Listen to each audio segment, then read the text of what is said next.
All right, and we are live. What a crazy few past hours. Jin, thank you so much for joining us. Um, Jin, Thank you so much for having me. oh yeah, no, absolutely. It's our pleasure. It's our pleasure. Um, you've been a great person in the community. You've got great ties to everything that's going on right now. So we're super happy to have you. Uh, let's Thanks, man. start You off. guys are building something awesome. Happy to be, just talking about this. Thank you. Perfect. Thank you. Let's start off with a little intro into who's Jin. Okay, Who's this sure. mythical Jin? Well, not that mythical. My profile is public, so Hi everyone. Name's Jin. I'm the head of product over here over at CoinGecko. As the name suggests, I do all the product related things. I help the company do prioritization and generally just product things. Perfect. I guess how did you get into um CoinGecko, or how did you get into crypto like at all? I've looked at your background. It's not necessarily crypto focus. Yeah. You started off as a chemical engineer, correct? Yes, I did. I guess I didn't actually. I studied chemical engineering, but I didn't really actually practice it much. I did a bit of work as a chemical engineer, but I never really got into it. And I got interested with IT related things. And then by chance, I stumbled upon Bitcoin, and I went down the rabbit hole. I started doing some mining all the random altcoins during 2017. It was fun, right? And then a year later or so, I got in touch with Bobby and TM, CoinGecko's co-founder, and then we chatted a little bit. And it just happened that they were looking for more people to join the company, and I was looking to branch out a bit more. And then I felt like crypto was a very exciting industry, and voila, here I am. And tonight prove everything to be true. What an exciting night! Yeah, exactly. No, it was insane. I mean, you go to sleep, you see some semblance of things going down, and then you wake up and you're like, what the hell just happened? You wake up with half your net worth gone. Yeah, exactly. You said it's an exciting time. Explain your excitement with these swings. I think the one positive thing that's really coming out of this swing, and I'm sorry if this is not a good time for anyone, but it's definitely a bad time for everyone. It's just that if you look at this positively, there's more chance to buy more. It's just a good time to just take your mind off the markets a bit. It gets a bit tiring, when you just keep looking at the charts. If there is going to be a bit of a slowdown, then perhaps it's time to really just take a short break. Yeah. Well, actually, that brings up a interesting question. So you're talking about taking a break from looking at charts. CoinGecko, a lot of charts all day. Yes, it's what I do for a living every day. So I can't really escape it. I'm just saying, just so that I don't sound like a degenerate. Maybe walk us through what your day-to-day kind of looks like at CoinGecko. I think, okay, head of product, what exactly is CoinGecko's product?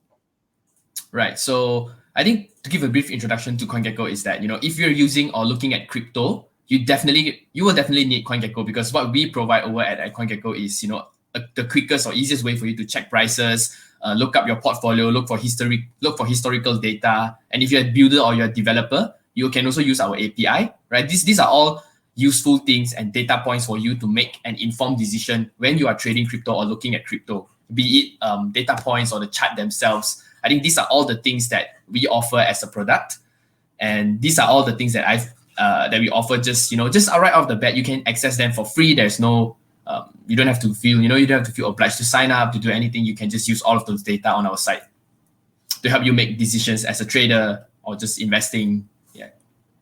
Okay. So how does CoinGecko make money? For our site, it's mostly ad revenue based. If you go on to site, you will see there's a top banner, and then if you open the coin pages, there's like some sponsored exchanges and all that. Yeah, these are the advertisements that you have at CoinGecko. Okay. So we have ad blockers. We don't see any of that. Sorry. Yeah, no worries, dude. I mean, these days most people use it. It's just fair, right? No, exactly. Exactly. Yeah, Okay. it's fine. Don't worry about it. No, that's awesome. So what's the team? What's the team like? And sorry, Ben, you just butt in. Yeah. I Could talk. you maybe talk to us a little bit about the culture within CoinGecko? Sure. We're quite startup-ish over here at CoinGecko, right? Back many years back, both our founders bootstrapped the company, and there was just the two of them.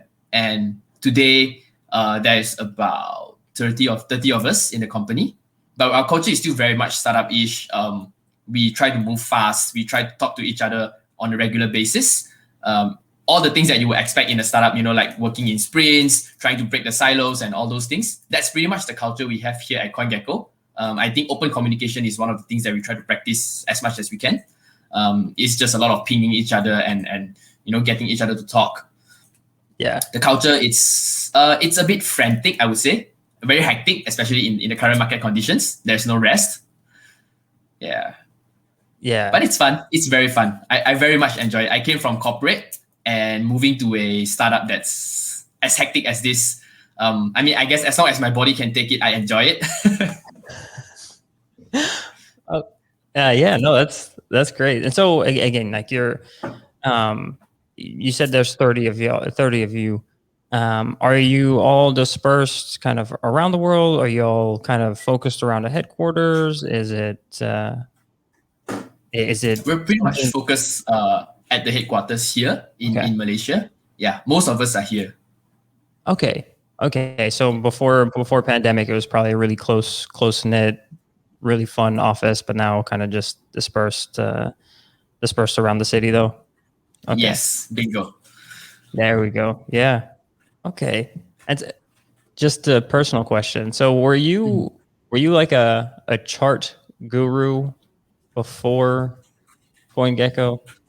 Like no. Even now, do you read the charts? Are you like one of those people that can predict all of these crashes before they happen? No, definitely not. I was a very horrible trader back then, and today I'm just a horrible trader with access to more charts. Fair. I can't read. I can't really read. I don't have the necessary technical abilities to do all the analysis like many of the gurus in the space do. I think what they do is amazing, but it's just probably not my thing. Yeah. I assume that you probably have a ton of friends though, that because you worked with CoinGecko, like they're always hitting you up. Should I buy? Like, tell me the prices I need to buy. Am I correct in that? Yeah, I always, yes, I get a lot of that questions, and the way I answer them is mostly, so I'll ask them this question like, do you mind if this money goes to zero tomorrow? If you don't, then probably try to buy in, but slowly, right? My answer is always the same. Yeah, do it, but slowly, and only if you can afford to really spend that money. Otherwise, I think it's just a bit too risky. Mm-hmm. And I don't really, again, everyone's behaving the same here, like not financial advice, right? Yeah. Just don't want to be, not worth it. The friendship is worth more than that. Yeah. Yeah, absolutely. I guess, so who is your ideal user at CoinGecko? The ones who don't use ad blockers. No, I'm just kidding, guys. I'm just kidding. Honestly though, we don't really have an ideal type of user, if you ask me, because our market is pretty broad. We try to capture everyone that wants to get in touch with crypto, which ties back to the first point that I said. If you're looking at crypto, be it as a casual user, a more professional user, or a developer, right? We have all the tools for you, right? The ones that we don't capture probably are the really professional ones that require really advanced charting tools and all that. But beyond that, I think aside from that, we probably have all of the other users as our target user. And the ideal user would definitely be your regular retail crypto trader, I would say. Yeah. Cool. Yeah, amid all this rubble that's happening all right now, there are some coins not doing too bad. Like Matic, they're not doing as bad as everyone else. What do you think about Polygon and the whole project that Sandeep's got going on? I must admit, at first when they first came out, I wasn't very impressed. Like there was nothing much going on for I think for a couple of months or the longest time, right? And then it started taking a bit more. It started getting a bit more attention with some of the games going on. Like I think Avegochi was one of the earlier ones who got on. Yeah, and then I think from there on, the narrative quickly shifted, towards quicker and cheaper chains as soon as ETH's L2 got delayed. And then at the same time, it was also the same time as when ETH got a lot more attention. But then, unfortunately, the bots and all the things happening on chain also got a lot more intense. So most people could no longer afford the gas prices on ETH, right? And then they moved over to BSC, right? But then, and as BSC got more attention, people understood how nice it was, not to wait for 15 seconds or whatnot. And yeah, that got a lot of traction. And then all of this translated into knowledge that people would try to link it that, whoa, Matic or Polygon has something similar, right? And this is also equally amazing and an experience that's, I don't pay much fees and it's fast and I'm not worried about the security of it. Mm-hmm.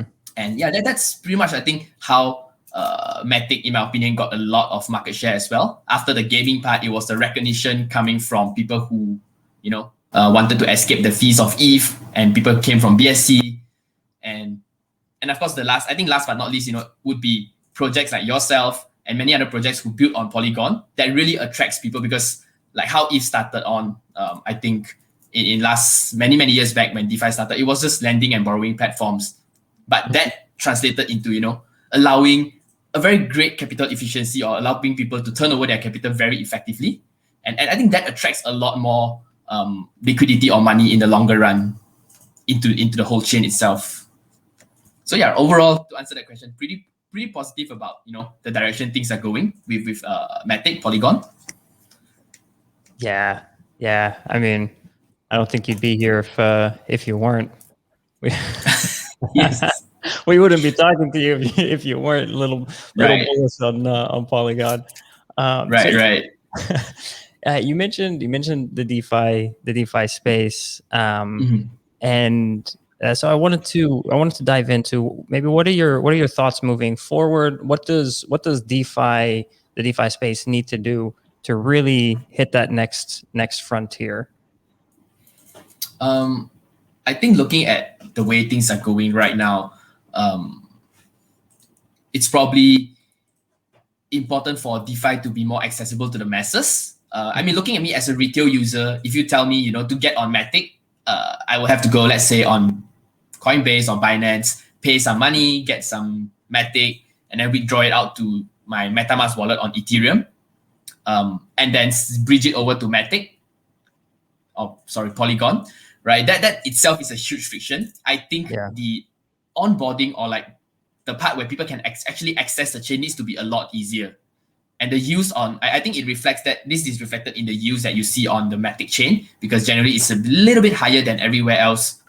And I think it's just a result of people not being able to effectively or easily onboard their capital over. So that would be one step. Something you're definitely looking at right now, because it's kind of hard. I think if you're in India, they have some ramping like solutions. But yeah, especially here in the East Coast, it's kind of complicated. Yeah, I mean, you're absolutely right. I like anytime you try and bridge and you have to pay $70, $30, sometimes $200 of ETH gas fees. Hopefully they're maybe down a little bit just with the price of ETH tanking. Yeah, I heard today. the gas fees are really tanking. Not like that. This is not how I want gas fees to be lower. Yeah, very sweet, man. Can't have both. Yeah, exactly. If L2 can't come quicker, let's just tank the prices of ETH, make the gas fees cheaper, right? that hurts.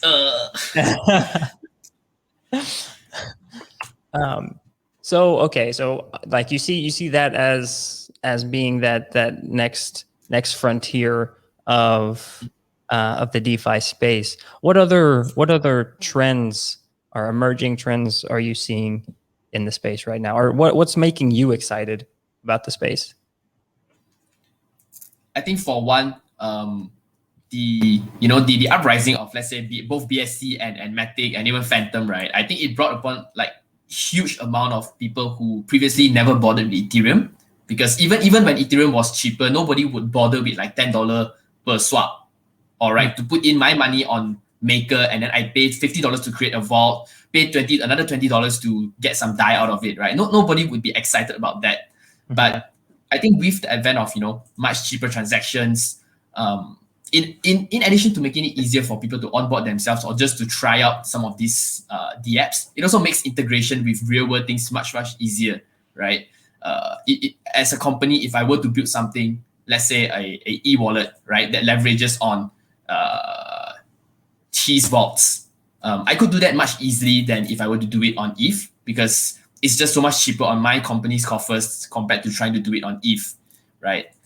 Yeah, trying to earn some use for my users when they put their cash in the e-wallet, right? So this is probably one of the use cases, and this is one of the things that makes me just a bit more excited about all these new chains coming up, all these all these new possible use cases that companies or people could leverage on, or at least get exposed to at a fraction of a cost compared to just ETH itself. Yeah, we're all very excited for a future of Polygon dominance. People taking advantage of the comfort, right? No bias. Right. No, of course not. No yeah, biases. Completely impartial. So CoinGecko, what's new for CoinGecko? What's up? What are some things in the pipeline for them? Right. I think right now on CoinGecko, the new things that we're looking at, right? One of it is, of course, to buff up our API.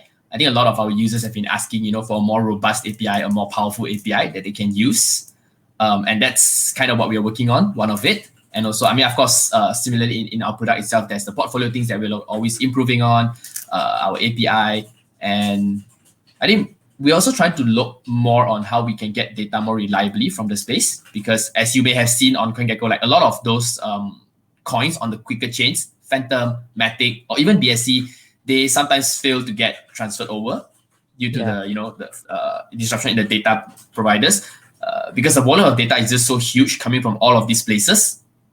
So that's one of the bigger challenges we're trying to tackle, and if our engineers are working really hard on it, and if we're successful at this, hopefully we'll be much more reliable when it comes to all of capturing all of these new trades that's happening in the space. Yeah, exactly. So I guess we're seeing kind of some of those issues right now. I know we're on, like, for example, Qi is on CoinGecko, but we can't necessarily see the price updates right frequently. You were saying that's an issue with the faster networks. Could you dive a little bit more into that? Sure. So I think for the case in Qi, it's not, so the issue where I mentioned about the faster chains, it does not affect all of the coins, right? So it seems like, if you've noticed, for, let's say, Binance Smart Chain coins, some of them work, some of them don't. And that's likely because some of the data are not getting passed correctly or getting processed correctly at our data provider's end. And that causes us to not be able to show up some of the data, right? And for Qi's case, I think right now Qi is paired with Matic. And the way things are structured, if it's not paired against a very... So I'm not quite sure. There's two reasons here that I'm not. I may not be able to fully explain it without checking in with the engineering team. But one of it could be because we are unable to get the price, or we are able to match the price of Qi with Matic based on the data that we are getting for QuickSwap, right? Gotcha. And the other one is, it may also be because actually I think most likely it will be reason number one. Right, and I need to check with the engineers on how we can actually fix this. But I believe that the new solutions that we're working on will hopefully help alleviate some of these issues. There we go. That's what I want to hear. Exactly. Yeah. I want to be able to open my my ad-free CoinGecko. You mean ad block CoinGecko? yeah, ad block. There we go. Ad blocked, ad free. Be able to see the prices of Qi. And so yeah, we I guess brought up Chi, and I know that you've been a great supporter of QiDao from the get go. I wanted to get maybe some more thoughts on the project in general, or some of the man's thoughts of the project. Right. Sure. I think right now, The good and bad also. Sure. Let's start with the good ones. All right. I think you guys built a pretty solid community right there. You guys started from nothing, not a sales, not anything. It's just fair yield farming for all the people who join in. And that, I think that brought you a very good bunch of community members who are quite invested in it. People who are very passionate about the project itself. Without minus a bunch of moon boys and whatnot, right? So that's a really good thing. And I mean, of course, you guys are doing, you guys are pushing out new developments quick, and that's always a welcome sight. And I think you guys also managed to attract quite a bit of capital over at Qi. And these are some of the good things that I think things been happening for Qi. And yeah, I think that's the the benefits of not running a sale and doing a fair launch yield farming. So yeah, great work on that one, right? Thank you. And yeah, and then I think the third, the bad things, not necessarily bad, it's probably more like points for improvement, would be, I think right now it's going through a bit of a rough patch, as indicated on the price itself, right? And I'll just be brutally honest here. If I look at the price of Qi versus the price of other assets, in the market itself, it's pretty clear that Qi had a fairly, exaggerated drawdown, compared to other assets. But I mean, although that's to be expected, due to it being yield farm, but if we look at it, just objectively, it also indicates that, I think Qi itself currently is just being oversupplied from being farmed, and there's not enough demand for Qi itself. Because if you look at, I think the way things are designed right now, Qi does not have enough of a utility to it, be it used as a voting mechanism, used as a revenue capture, and there's just too much people who are looking to farm Qi and just selling it for stables, as with most yield farming projects. There's no avoiding that for sure. Yeah, but if there were a bit more utility or revenue shared over to Qi, I think that would change things quite a bit. Yeah. Oh, absolutely. No, thank you for sharing all of those. And also just question on how do you see like the future of stable coins being in the DeFi space? Like, what's the role of a stable coin in your mind? I mean, role of a stable coin, I mean, as with all medium of exchange, stable coins, or like the reason fiat is so useful is because it's always, it has a known value to it. It has a stable value that the market accepts, right? And compared to using other crypto, let's say Matic or ETH, using stablecoin to transact in everything just makes things a bit more convenient. I mean, I like to price my bread in Matic, right? Rather than pricing it in Qi or pricing it in Matic. So the role of stablecoins, I think within the DeFi space itself, number one is to just makes everything that people look at much more clearer. TVL in $10 billion versus TVL in 5 billion Matic, right? The 10 billion TVL is just much easier to read for most users, and it makes a lot more sense for all of the borrowing, lending, and whatnot. You need some form of value to compare to, right? So stablecoins, I mean, definitely great use case within DeFi space itself. You want to have stablecoins, or in the case of, I think, Matic, allowing people to technically spend their Matic without actually spending it. Yeah, that's capital efficiency right there. Trying.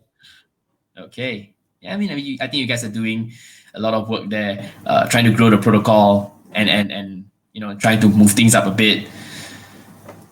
Yeah, I appreciate it. Yeah, definitely more things to come. Sorry, I think I cut you off. Hey, no worries. All good. I think I see quite a few comments. I just looked at it at the side. Yeah, no, that's really popping. That's what I was looking at as well. Okay. Can we get to see now? Yeah. You want to talk about the comments a little bit?